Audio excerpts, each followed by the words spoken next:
Good morning, good afternoon.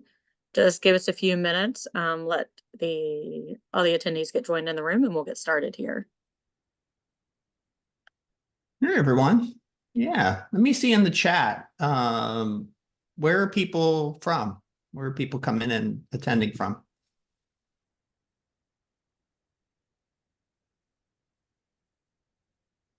Let's see here. Nashville, Luxembourg, St. Paul, Columbus, Georgia. Okay. California. Yeah, I know that name. Hey, Aaron. Thank you. Yeah, I'm here from Sacramento, California. Yeah.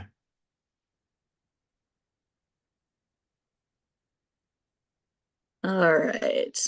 I'm going to run through a quick couple of housekeeping items and then I will pass off to Aaron and let him get started. Thanks again, everyone, for joining us today. This session is being recorded and we will email everyone the recording after the event. We have captions available, so feel free to use them as needed. We will have time for some live Q&A at the end. Please use the Q&A box, and Aaron will try to answer as many of the questions as we can at the end of the presentation. Sometimes if we miss questions when they're in the chat, so please try to use the Q&A box. Lastly, I'd like to mention if anyone needs any accessibility support, training, or usability testing, I will send out an email with a link to schedule a time to speak with one of our experts after the webinar.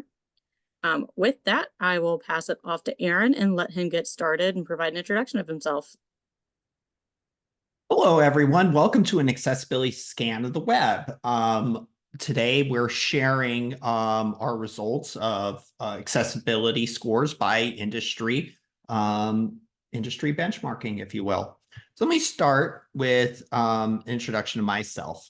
So in my own career from after college, I was what you'd call a political brat, working on California public policy related to water. Then I changed careers from public policy to tech, and I attended a coding boot camp called App Academy. It was a great experience. I'm a big supporter of some coding boot camps. And from following that, from 2017 to 2019, I ran my own accessibility and testing development shop. Really focused on small businesses, the kind that would use WordPress or Shopify. So I'd audit their sites and handle the development of those fixes. Then in 2019, I joined TPGI, where I've been since. And so I've had a number of roles here at TPGI, right? Like, first, I was an accessibility engineer, which is generally the way that people enter TPGI. In that role, I was primarily delivering comprehensive WCAG audits. Then in 2021, I became embedded with a large tech company, just fully supporting their own internal accessibility program. And from 2022 on now, I'm back here at the mothership at TPGI, promoting and training people how to use our Accessibility Resource Center, ARC platform. So an agenda for today, we're going to go over an overview, which is, why we've done this study and more about that, and then the methodology, benchmarking by industry, and then very briefly we'll interpret the results.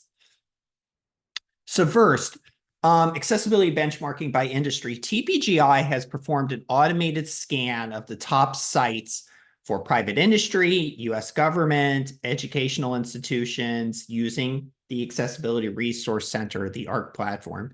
At CSUN Technology Conference 2024, we shared the results.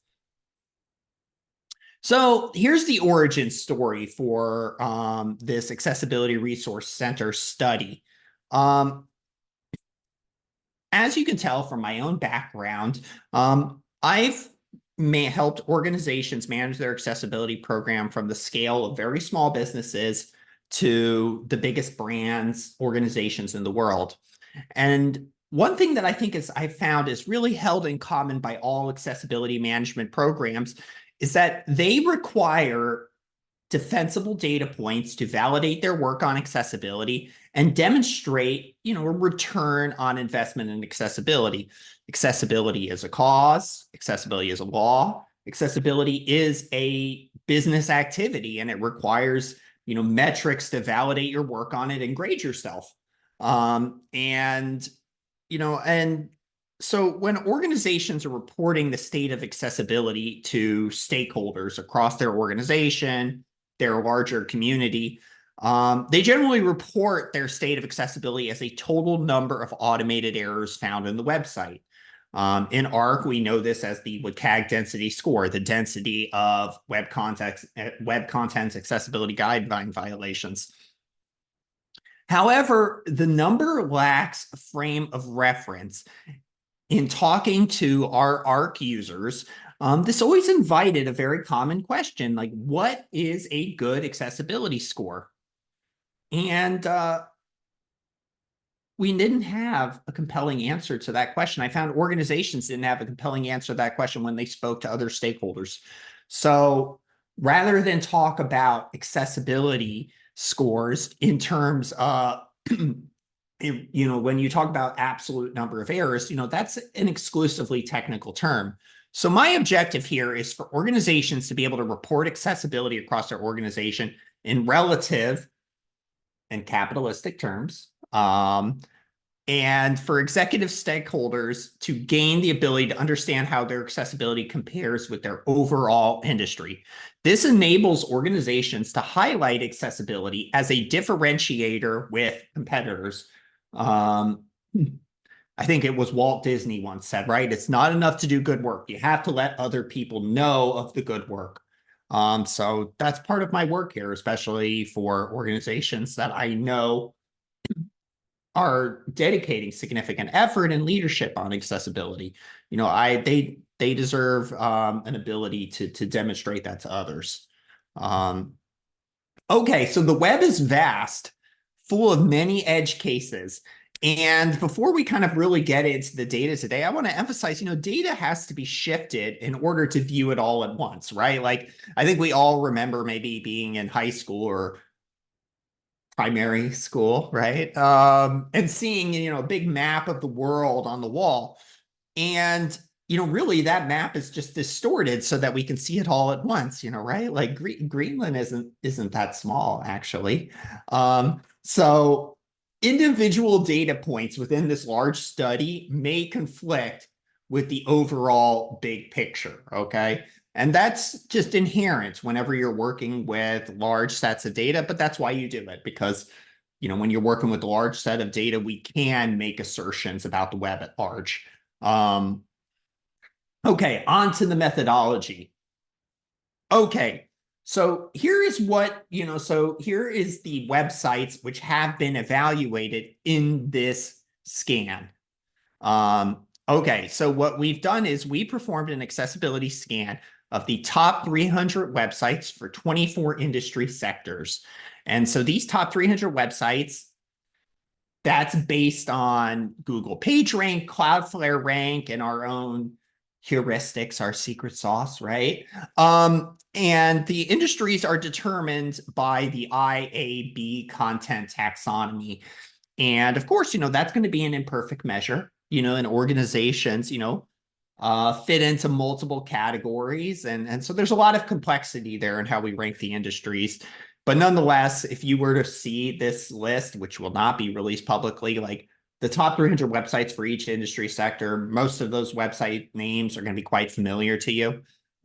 So we're dealing with, in terms of like these industries, really just the top sites, the top 300, right? Like unlike other studies which evaluate, large subsets of websites, we're not evaluating these sites which get, might be like regional or might get fewer hits. These are very big websites. And so, and that's deliberate, right? Because like we want this study to evaluate websites which have developments and technical resources in order to be able to do make changes for accessibility. And we've also evaluated the top 2,500 sites each for .gov and .edu domains. And that's based on the Majestic Million and SimilarWeb, which are SEO organizations. Pop quiz, hey, put it in the chat if you can guess what the top.gov website is in 2023. Let me know what you think. It surprised me, but then when I knew it, it became quite obvious. So you can add that if you want to play along, play a little trivia. All right. So in our scans technical configuration, we evaluate the website's homepage and 4 other site URLs. We're evaluating these URLs in a logged out state, so the user is not signed into the site, and after scripting and styling is applied, and on page load. So that means, this is we're evaluating the content that appears based on user initiated action. Or I'm sorry, the content that appears on user initiated action is not evaluated, right? Because we are not clicking on the page, we're not mousing over the page, any of those actions. URLs, which include the hashtag or #, depending on, your generation, right? These URLs were not included. They were not evaluated as part of this study. And that's to avoid evaluating skip links or in-page links, which would result in, redundancies, right? We'd be evaluating some of the same pages twice. Now, in doing this large scale scan, which is, 300 times 24 plus basically 5,000 pages, we've learned some things. Under the hood, the Accessibility Resource Center, ARC, uses Selenium, the popular browser automation testing library. And for sites which fetch content from the backend, from their database, right, after the page's first contentful paint, if you're an SEO person, maybe that term sounds familiar, but basically after the page is thought to have rendered, Selenium usually requires an analysis delay. Just because Selenium thinks a page is loaded does not mean the page has fully loaded. So we learned that in doing this study, that really adding an analysis delay to your scans really improves the quality of the results. You're more likely to evaluate more page content. Now, by default, ARC applies a 10-second page after Selenium determines that the page is loaded. So that is, again, before scanning the page. So by default, every page on this list was evaluated 10 seconds after Selenium thought it loaded, okay? All right, now, how ARC reports its scan results. So ARC reports 3 kinds of issues, all right? An error, which is an element automatically identified as a WCAG violation. An alert, which is an element which requires further manual inspection to confirm as a WCAG violation. And lastly, a best practice. And then that's an element which may not represent a WCAG violation, but it impacts the user experience. Now, just a note about color contrast, right? Color contrast issues are not included in the WCAG density score. So when we talk today about the number of errors in each industry, the number of errors on average in a web page, we are not including color contrast issues. And that's for a variety of reasons here. So for one, color contrast is difficult to test for via automated means. Overlapping elements, fixed positioning, controls which are disabled, exempt, all present challenges. Secondly, just in terms of reporting, a single line of CSS could result in hundreds of color contrast issues. So that's why color contrast issues are probably not included here. They'll overwhelm all other kinds of issues. Just next, lastly, there's controversy about whether color contrast issues should count in the percentage of automated testing coverage. So if you are an web accessibility industry insider, you may be aware, right, of this contention about what percentage of issues are really detected by automated testing, and really the huge fluctuations you see in terms of what organizations, companies, vendors claim for that number is based on whether they include color contrast issues, because there's so many more color contrast issues on average than any other kind of issue. And now we also know, right, that color contrast issues very often do not block someone from using a website, right? So color contrast issues are quite different. So again, they're just not included here. Now on to benchmarking by industry. Let's get into the heart of our data today. Now, before we can look at the data, people on this call, you are free to find you during this webinar today. You can find out your own score and compare your rank within your industry. So today, we performed this scan using ARC monitoring, which is our at the heart of our accessibility management platform. But you can run, your own scans using our free Chrome extension ARC Toolkit. So, hey, just search Google ARC Toolkit and it'll come right up. It's free. So you can download it from the Chrome Web Store, just add it to Chrome, open up developer tools, either right click the page and select inspect, or do Control Alt and I, or Control Command and I in Windows to open up developer tools. So Chrome ARC Toolkit's very closely tied with developer tools. So again, if you use ARC Toolkit to scan your page, you'll find out the WCAG density score for that URL, and then remind you again that we ran scans not of just the homepage, but of the homepage plus 4 other URLs. So you might want to pick, if you're trying to figure out how you stack up against the numbers we're about to provide, you might want to scan a representative site, sample of your site, like pick out a couple of URLs and then just write down the numbers and mean, median, you remember those. All right. Next, now our 10 industries with the most automated errors. And I hope everyone still sees. Okay, great. Sorry, my screen flickered for a second. All right, so the 10 industries with the most automated errors. And I want to emphasize before we look at this list, that alerts are not to be thought of as less severe than errors. It just alerts require manual inspection to confirm as an error. And alerts involve, do represent often, do represent issues that could affect the user experience. But today we're mainly focusing on the errors because they are, they're definitive code level issues. So, all right. So number one, the industry with the most number of errors on average per page of their site is sports. And it's a very large number here, 90.46 errors per URL. And that's of the top 300 websites. Next, we have news and media at 77.29. We have gambling websites at 76.95, arts and entertainment, 45.7, e-commerce and shopping, 45.7, computers, electronics and technology, 43.2, food and drink, 40.1, home and garden, 39.65, lifestyle, 37, games, 35.42. Okay, now what I want you to do as you look at this list here, and we're going to talk about this a little bit more as we get further here today, is think about like what these industries, okay, of course. Excuse me. So anyways, think about what these industries have in common.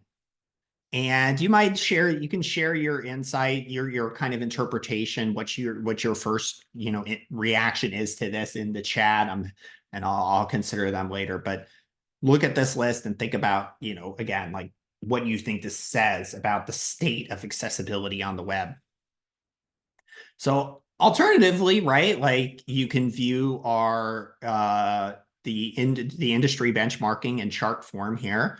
We can see a bar chart and we see, that the number of errors, correlates with the number of alerts. Now, the results for other industries here, we see 13, 14 other industries here, ranging from vehicles to community, society, and dating. They range from 34.5 errors per URL to 21.62. Okay, so now we've also done, remember, we've done scans of US government and educational institutions, and they have by far the fewest errors, right? So we notice that in the WCAG density score for our top 300 websites for the 24 industries, the numbers ranged from 90 to 21, right? 21 errors on average to 90 errors on average for private sector, private industry web pages. Now for US government pages, 10.46. So the average top 2,500 government website is 10.46. And to the people in chat who tried to guess the top gov.gov website, you're all very close. You're all very close. It's actually NIH. NIH was the top government website in 2023. Maybe that'll change, right? Maybe that would be a good sign. If it were to change, that's probably a good sign, right?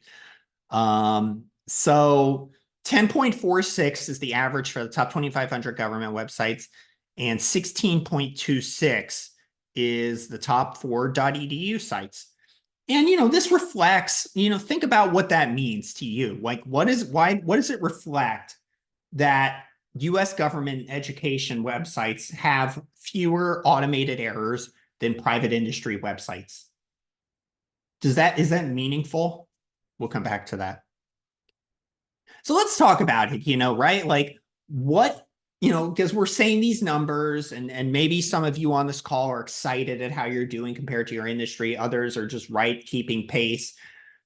It's all, all of that is powerful information for you to demonstrate, to seize this opportunity to improve your accessibility or to demonstrate to your leadership, like the positive things your organization is doing in accessibility. But now let's talk about what are the source of these errors. So let's not just talk of we're looking at the map, we're looking at the globe. Now let's get a little bit further and let's look at the terrain here. Doesn't this also not depend on the complexity of the URLs? To that person that put a question, absolutely right. Absolutely right. The number of errors correlates strongly with the amount of content on a web page. And that's part of the reason that we've chosen the top 300 websites for these different industries, because they're going to be more sophisticated websites. They're going to have more page content.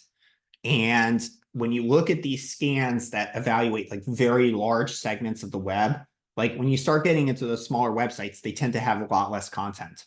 So yes, absolutely. The complexity of the page content has a huge impact on the number of overall errors. And we're going to get into that in a sec. And I don't know if I included all of this data because there's a lot of things to discuss here. So, all right, now ARC rules compared with open source alternatives. So I think, right, like when you're hearing this data today, your inevitable thought should be, right, it's like you're hearing the scan results, you're hearing them, but what did you scan with? Okay, here we go, right? So ARC rules, the Accessibility Resource Center has our own ARC rules engine, a set of automated and manual accessibility rules. Now the ARC rules are focused on supporting all the permutations of browser and assistive technology. So, ARC is really focused on delivering value and predictability from your code base. And that's why I was saying with these alerts, they're not necessarily errors, but they're indicative of patterns that could present issues in certain permutations of browser and assistive technology. So that's our thinking here. Now, ARC reports issues which could impact the user experience for people who use assistive technologies, even when they do not necessarily represent a WCAG violation. So think about that one, because that's kind of a very important one to the philosophy of ARC. So ARC is focused on reporting issues which could be indicative of larger WCAG violations, also known as code smells. And, every ARC user learns, right, that manual testing and automated testing really go hand in hand, right? Like, manual testing is always required to verify automated scan results. Automated scan results are going to draw your attention to issues which can, again, only be verified via manual testing. Now, another objective of ARC is I think it is to catch issues which may elude those newer to manual testing. So now let's look at some examples of the ARC rules engine. So, well, one sec, but now the most common automated error in all of our study here is the lack of a text alternative. So that's from a traditional IMG, a traditional image element, image-based links, SVG-based controls. They are at the heart of nearly 50% of the automated errors detected in this scan. And that reflects that the problem is widespread. That also reflects that it is the type of problem that is easily detectable via automated testing. So in this entire large study of, again, 300 websites for 24 industries and 5,000 .gov and .edu websites, WCAG success criteria 1.1.1 non-text content and 2.44 link, purpose, and context are the most common WCAG violations. Now, in ARC, we use this word assertions. Assertion as in ARC asserts that an element does not comply with one of ARC's accessibility rules. So no alt text, no link text, SVG-based control lacks an accessible name, non-active elements in tab order. These were the most common issues reported in our scan. Now, interestingly, there is industries, and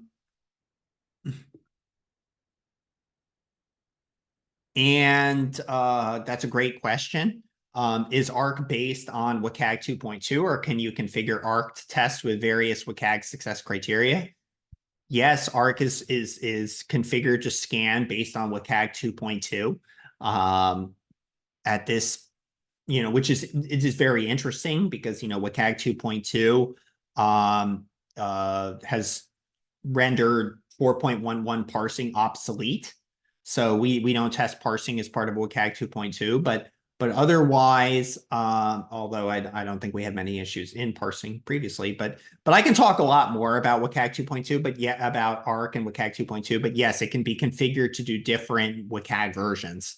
It's pretty straightforward for us to do. WCAG 2.2 is a little different again because 4.11 parsing for the first time, WCAG took out a success criteria, which has a lot of impact on reporting. But again, like that's the benefit of using the ARC platform is that it reports that information. And, just to go back one slide here, I want to talk about assertion. Assertion is our word for we assert an element. We've run a scan of a page and we assert an element does not comply with one of our automated accessibility rules. So we assert that this image does not have a text alternative. Therefore, it is a WCAG violation. Okay. So that's what assertion means in context here. So if a page has a WCAG density score 5, it has 5 errors that we detect on the page. In a sense, we have 5 assertions. All right. Now, I've said that image-based texts are the most common issue in our scan, but it is interesting is that there are 3 industries where ARIA usage represented a top 3 most common automated error. That's business and consumer services, home and garden, news and media, pets, reference materials, travel, and tourism. So, of course, right, like what this is this is an interesting finding because, and it's hard to have a strong takeaway from it, but right, like think about this. For ARIA usage to represent an error on your website, you have to be using ARIA in the first place. And the number one probably driver of the number of errors on a website is whether they choose to use ARIA, right? Because ARIA has ARIA, for those on this call who might be unfamiliar, right? Like ARIA is a method by which we can add attributes. We can add additional information to our HTML to explain the page to assistive technologies. So ARIA is is kind of an advanced tool in writing HTML. But ARIA has very rigid specifications. Like ARIA elements have to be built really up to code, if you will. So if you're using ARIA improperly, it can really result in a very large number of issues. But if you don't have ARIA, the absence of ARIA really is not going to be reported very much in scans. So if you think about this to yourselves here, I want people to have pragmatic takes coming away from this webinar today, is think about this for yourselves, that if we use ARIA on our website, we'd better use it right? Because if we have errors in our ARIA, it's going to result in a large number of errors, right? So if we say, oh, we want to do an ARIA menu in our site's header, you better get it right, because otherwise, each element in that menu is probably going to represent an error, and it'll really, result in a very high WCAG density score. So again, it's often said, and it's kind of cheeky, but the first rule of ARIA is to not use ARIA. If you're going to use ARIA again, know what you're doing. And that's where the ARC platform comes in handy, right? Is it has the knowledge base, which really explains how to use ARIA for every kind of UI element. That information is also available online, of course, in a lot of different sources. All right, so now the sources for the most common assertions. So image-based links and controls represent multiple WCAG violations, right? Think about it. You have an image-based link which lacks a text alternative. So in an automated scan, that's going to be reported, image lacks alternative text. Okay, so that's 1.1.1 non-text content. And you're going to have a link, which doesn't have any link text, which is a 2.44 link purpose and context issue. So an image-based link represents multiple WCAG violations. And some people, including our rules engine, is also, if it has no link text, we're also going to flag that under 4.12 name role value, because it has no name. The link is an interactive element which lacks a name. So again, arguably having an image-based link without a text alternative produces three errors. Think about that, from a single element really on your page. So solving image-based links controls is the most straightforward and impactful way to improve one's WCAG density score. So enclose the image and the simplest solution here is really just to enclose the image and the product text in a single link. So here's an example: we have a product image-based link with our product title text link. So we see, an image here of yoga pants, and then we see beneath that a text product title, new shaping legging with extra height, 8-inch waistband, black, 33 pounds, euros, or I guess that's euros, right? So the point is that these two links can be combined into a single link. So rather than have two consecutive links and the image represent its own link, just create a single link which contains both the image and the image text. This is a better user experience for mouse users as well as assistive technologies and keyboard users especially. Taking this solution will have dramatic impact on your scan results. And now, if you think about this, kind of connect this thought to what we were discussing earlier, right? You can see why sports websites, news media websites, e-commerce sites, they produce the largest number of accessibility errors, right? Because they make wide use of image-based links. Image-based links for products, image-based links for articles, right? So when you see that pattern on your website, is something that, again, you want to test manually and make sure that your link block, your link card, link tile, whatever, implementation is not generating errors. Okay. And I see the question about the first rule of ARIA. That's a great question. I'm going to get into that at the end. And actually, we're kind of maybe not even at the end, maybe now, right? So source for the most common assertions number 2 is icon-based navigation menu buttons. Very often they lack text alternatives or proper semantics. Hamburger menus are a gateway to navigating the site and a critical issue. For me, when I'm looking at someone's website, you know, whether it be a large corporation or someone's personal portfolio website, one of the first things that I do is I get the phone into mobile, I get the website into mobile layout, and I see how screen readers announce the hamburger menu button. It's an element it's commonly overlooked there, and it's often the source of issues. And again, and this is kind of related to our first one right here, right? We have an icon-based control, and we've forgotten to provide a text alternative for it. Next, in terms of icon-based controls, a non-active element in the tab order, that's how we often report this, indicates that a developer recognized an element must be keyboard accessible, but they failed to add a semantic role. I think that, it indicates an awareness of need for keyboard accessibility. Next, let's talk about strike-through text alerts. So, one thing I said earlier in this presentation is that ARC flags issues which impact the user experience for assistive technology users, but may not represent a WCAG violation. Here is a great example. So, screen readers do not by default announce text formatting as such a strike-through. Yet this strike-through can carry significant meaning. And so what I'm doing here now in this presentation is we've talked about the results for the individual industries, and I want to emphasize kind of why I recommend using the ARC rules engine to perform your scanning, and sharing some tests, some rules which are unique to the ARC rules engine.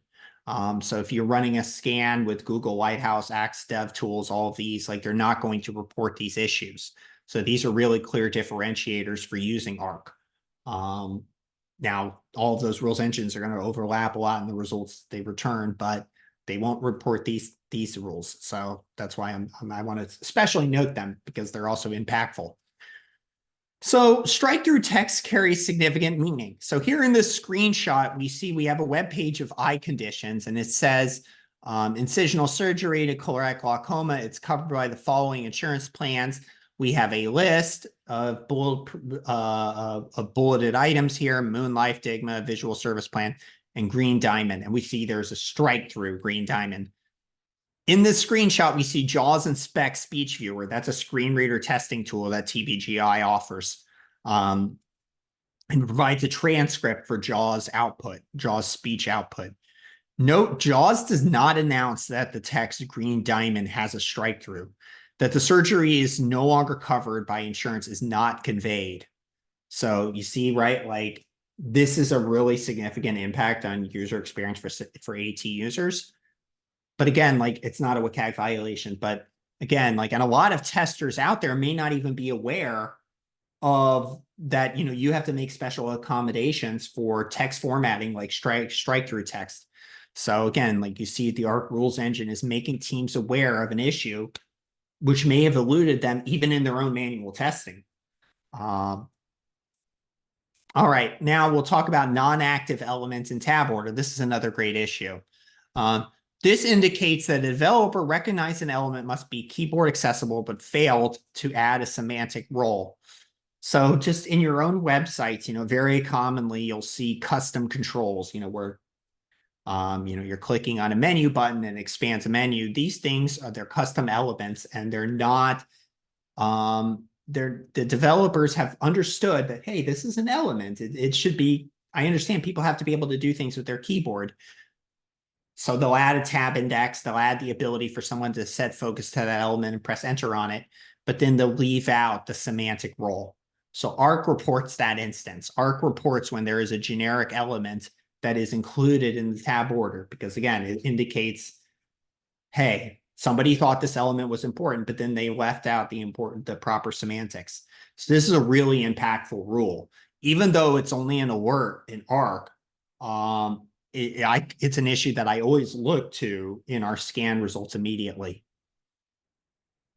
Another great issue here, well, unique to ARC, is content behind dialogue is accessible.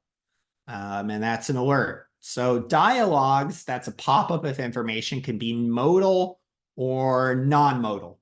So modal means the user must complete the dialogue actions before interacting with main page content.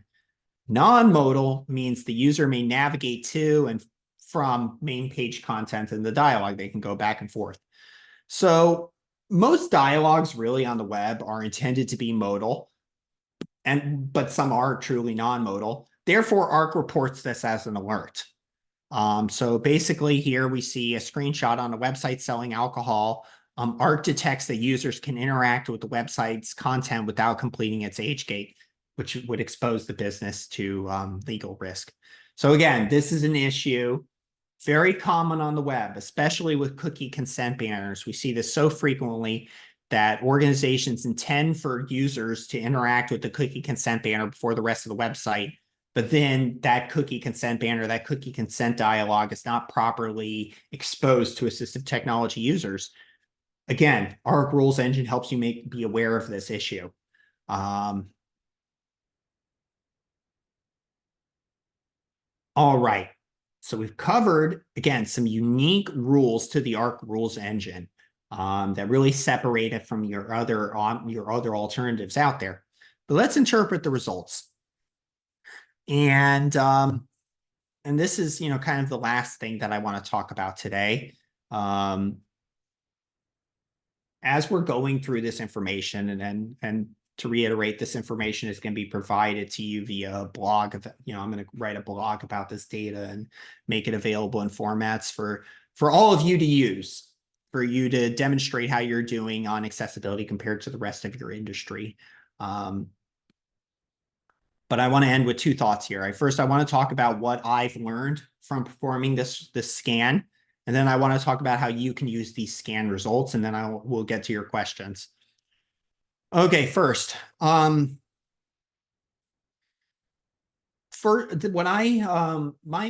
greatest takeaway from performing this study is that industries which may perceive disabled people as not fully using their product have the most accessibility errors. How we perceive people matters. How we perceive what people are capable of matters. And I think, very commonly, and again, I've worked on accessibility for big and small businesses. And at times it can seem, people will come to me and it'll seem like their website doesn't have to be accessible, right? Like, hey, we are an automotive company. We are, we are a sports media company. We don't expect, this group of people to be using our website. Let's give a little bit of history lesson. And of course, I'll do this as a former political brat. The ADA, the Americans with Disabilities Act, has its constitutional basis in the Interstate Commerce Clause. So when America ended segregation, actually, that was due to the Interstate Commerce Clause. Courts found that, when somebody is going to a hotel, Americans are traveling all over the world, or all over, not all over the world, but business people are traveling all over America. And, it's not reasonable for them to know whether a business can serve them. It would burden interstate commerce if somebody went to a hotel and they said, oh, well, we can't take you. There's another hotel 50 miles away. So that was actually to promote business, to promote commerce, is why we ended segregation. And the Americans with Disabilities Act is the same, actually. Its constitutional basis is in the Interstate Commerce Clause. So is that basically it would be a burden on commerce for people to not know whether a business is accessible to them, whether they can, that business can serve them. And I really want to emphasize that, every person, every website organization has a role in that. America, so accessibility is actually why America has the greatest economy in the world. why people from all over the world want to participate in America's economy is precisely because of accessibility. Because when you do business with, and I'm not just saying America, because there are other very accessible countries out there. But I know I will say what I know best and where I live is again, like when you participate in the US economy, you have all these expectations of accessibility, security, that a business is going to be able to serve them. That's so powerful. And so we all play a role in that.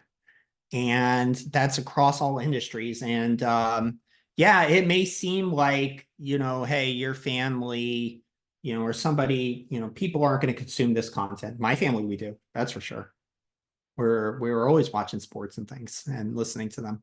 So again, keep that in mind here, that you'll never know, that the benefit is not even just about your own website. It's you're part of this larger economy. And again, that's what makes our economy so great. Now, what's next? So as I said, this data is going to be released in a long form format in TPGI's blog. And slides are on the CSN conference site. It's also sent to you already as part of this webinar. And I'm going to be creating an interactive experience enabling you to rank your score on a bell curve rather than simply compare it to the median alone. Oh, right. So you can reach out to David Sloan, our TPGI Chief Accessibility Officer, or me if you want to make use of this research data. We're open to collaboration. I know so much more can be done, like in evaluating the web. And I really think, there is a lot of value in making deductions from these patterns. And I want to give thanks to a few people here. I want to thank Jared Smith. He is from WebAIM, and he's done a very large study called the 1 Million Sites Study, which I'm sure many of you are aware of. And that's a great resource as well. Has a lot of overlap with our own work. It has a slightly different objective since it's evaluating a larger share of websites. I want to thank my Kashana Bridgeford, my manager. She's always empowered me to just research what I found interesting. Justin Stockton, who is the platform architect. He really handled the technical configurations for these scans. I want to thank also Z Huang. He is brilliant mind and assistive technology user that works at essentially the Library of Congress. He's been a great technical resource throughout my entire career. Yeah, thanks to all of them. Now, hey, let's make it accessible. You can achieve your digital accessibility goals with TPGI. Feel free to contact us for a demo. Hey, I'm available on LinkedIn. You can always connect with me. In my role here at TPGI, I help organizations manage their accessibility programs using our platforms, tools, and resources. But don't focus on just the product. I'm always providing consultation and just helping people figure out how to do their work in an accessible manner. So feel free to reach out to me with questions and we can make it happen. All right, on to the questions. Do you have an overview or ranking of the best performing countries in the world? I've not broken it up specifically by country, no. And, that's a difficult thing to do, right? Because these companies, really do business in many countries. That's the thing that struck me when I was reviewing this list is, when you're looking at just the top 300 websites, they're almost all kind of multinational corporations. Now, from what I can tell from my anecdotal research here, because of course, I'm looking at the list, but I'm doing a lot of, curating of the data, is Canada and the UK appear to be some of the best performing countries in the world. So Canada and UK websites had lower numbers of WCAG errors compared with other countries. Now, I will say that this scan was heavily tilted towards English language websites. Not just because we evaluated .gov and .edu websites, which are inherently going to be, United States, again, we just didn't evaluate websites that are like in other languages like Russian or Chinese, which may cause different kinds of results from automated rules engines. Most automated rules engines are really built for text that is, top to bottom, left to right. When you start dealing with these other languages that do like vertical layout and stuff, it may cause false positives. So again, it's just, we really mainly focused on English speaking websites. Now, when informing people about the importance of accessibility, what do you mainly focus on? I consider that to be a question for everyone, not just me. So I'm going to repeat that. When informing people about the importance of accessibility, what do you mainly focus on? So everyone, hey, put your answers in the chat. I'm going to kind of like make sense of that question myself, but I'd be curious how other people do that. That's, I think, always, and that's why I'm doing this here, is I'm looking, the entire rationale for today's webinar is how can I give people another way to communicate about accessibility? How can I make this relatable beyond technical terms? So when I inform people about the importance of accessibility, I focus on the fact that I kind of tend to use the argument and credit to Adrian Roselli, my former colleague here at TPGI, but I call it selfish accessibility, is I usually frame that accessibility is something that everyone likes, right? And, we discovered that very strongly during the pandemic, of course, right? Like a lot of workplace practices that were framed as like accessibility accommodations, actually everyone liked.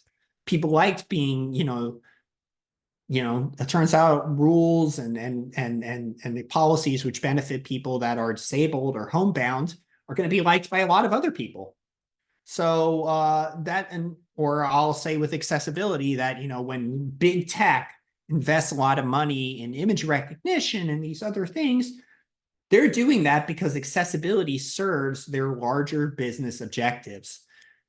That's why I said during this presentation here that I am focusing on giving people the ability to talk about accessibility in capitalistic terms, that being accessible will make you more money.